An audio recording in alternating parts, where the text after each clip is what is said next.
Good evening, guys.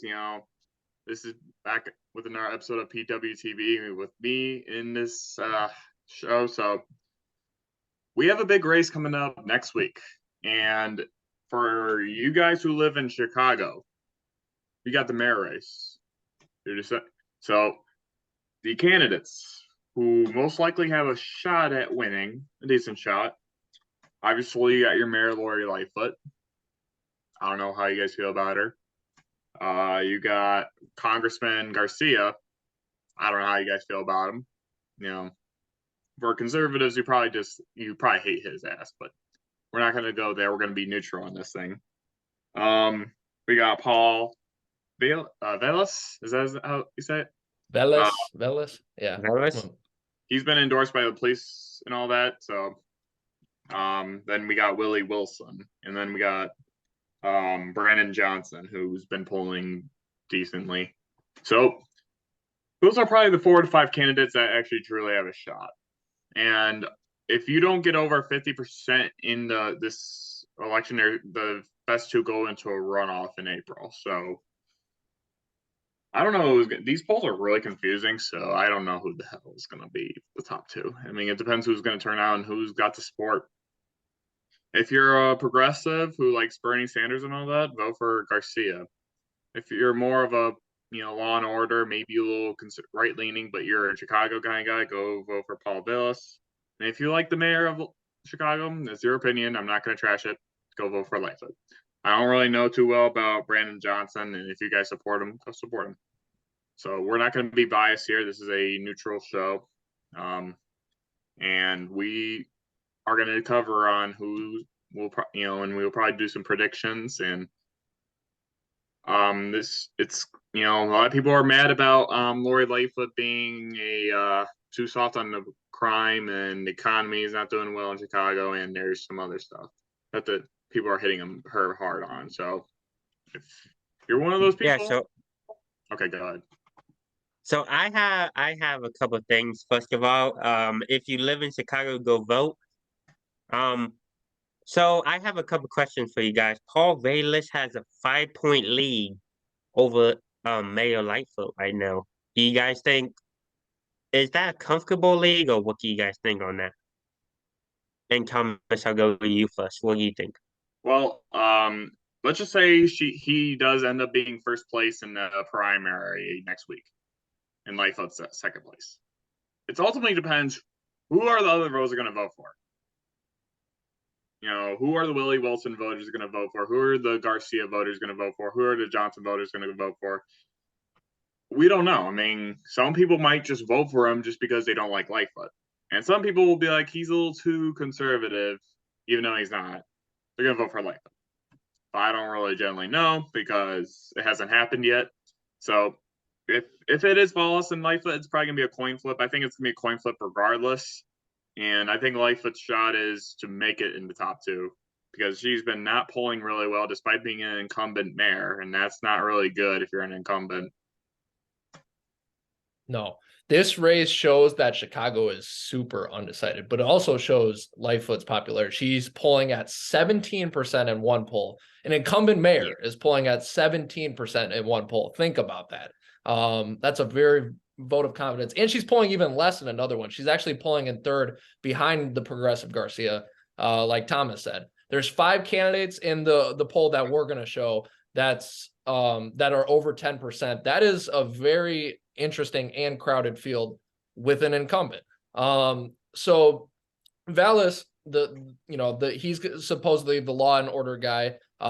He got endorsed by a police union that had DeSantis to speak. Obviously, he had to backtrack on that pretty quick. But the point is, he's at least these people are campaigning on something that it seems like Chicago citizens are interested in. I'll say I've got more to say on that. I'll save it for later.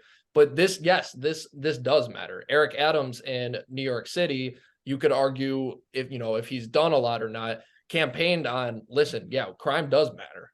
We got to do something about it. And, again, if you like economics and, you like city economics, or you don't like city economics, you think living in a city is not great for your pocketbook, that's a debate we can have. But crime is definitely having an effect, and that's why she's polling at 17%. So yes, I think Yeah, that the 5-point lead is a big one. Well, yeah. So my next question is, I know a lot of people who live in Chicago don't like Mayor Lightfoot, obviously because he said she was polling at 17% in one poll. Um, but what do you guys think she did wrong to get to this point? And Thomas, I'll go to you first again. I mean, I'm not going to speak for the rest of the people of Chicago because, I haven't lived in Illinois for the past 6 years or 6 to 7 years. So if you guys want to disagree with me, you can. I'm going to go off the people who actually live in Illinois and Chicago and what they feel. They feel that Lori Lightfoot has been too soft on the crime issue that's been surging, especially when Illinois was about to have a cashless bail, which a lot of people did not like. Although I don't think it went into effect because of the court, but still it was pretty bad. And the economy has been struggling in Illinois, considering Illinois is a really declining state. And Chicago is like one of the worst places to do business. And Boeing just left Chicago. If anyone has heard about that, they moved to Virginia. So, it's people are concerned because it feels like life hasn't done enough about the crime, and the economy is not doing really well in Chicago. And those are probably the two main issues, and a lot of them with education, because in Chicago, the teacher unions were holding out for months and months about the schools, and that probably made a lot of parents mad about her. Despite her claim she wanted kids back to school, but she didn't do enough to get them into school. She let the teacher unions boss her around, and that's probably why a lot of people are mad at her as well. no, yeah, but I mean, you talk about economics. Illinois has always had the economics. That wasn't a Lightfoot thing either. They've always had. But yeah, but you're gonna always blame the person who's in charge. True, that is true, and you could definitely argue. We're going to be the fairest show right here. I'm going to give you some positives about Lightfoot. Some of you might be like, how? Here we go. She has, she in 2019, she raised the federal or the Chicago minimum wage to $15. Some might argue that's a lot, but at least some people are getting good jobs and it's not a crazy amount. So we can call that an accomplishment. And she also has pushed for more sports gambling and stuff like that, and I think that's cool. I wish Wisconsin would do that personally, but so she's pushed for that. Those are some positives, but obviously, like Thomas also said, education has been a long disaster in Illinois. I've had family in Illinois. They go those teachers go on strike all the time, and I don't blame them. I really don't blame them. So education was a problem way before COVID, but it kind of got exposed during COVID too. And then of course the big issue is crime. Chicago is unsafe right now, and people are real. And you may say, Evan, that's just your opinion. Well, it's a lot of people's opinions. They're showing it in the polls right now. That's why she's polling at 17%. People just want to, again, you could have that debate about economics, but you can't have that debate about crime. And again, as we're the fairest show, if you disagree, come on and talk with us. But anyways, my other point is she just doesn't get it. And we got another quote. I'll put it on the screen right here. She quoted Vallis. Vallis said, "We're going to take back this city." And she took that as, well, a racist comment. But how? How, Thomas? How?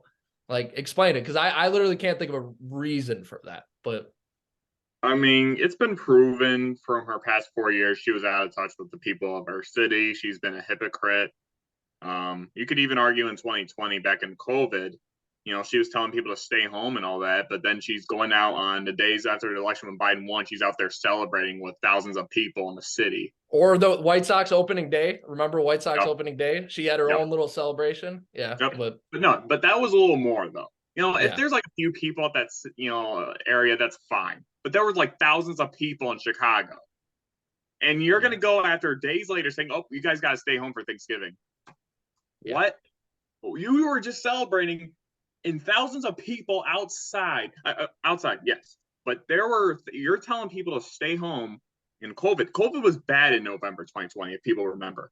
And she was out there celebrating with thousands of people. You know what? I don't care if you're happy about the election results or you're angry about it. You were being reckless about that, and it was the worst time. And then you're going to go out and just say something completely opposite the next week. A lot of people were like, bullshit. No, total rules for rules my for them, friends. not for me. Yep. And it just, it doesn't get any more. No, we're not taking back the city. We want to help African Americans. We're not taking it back from them. We're giving it to them. We're taking it back from you. That's the message Vallis is sending, and we'll see if it works.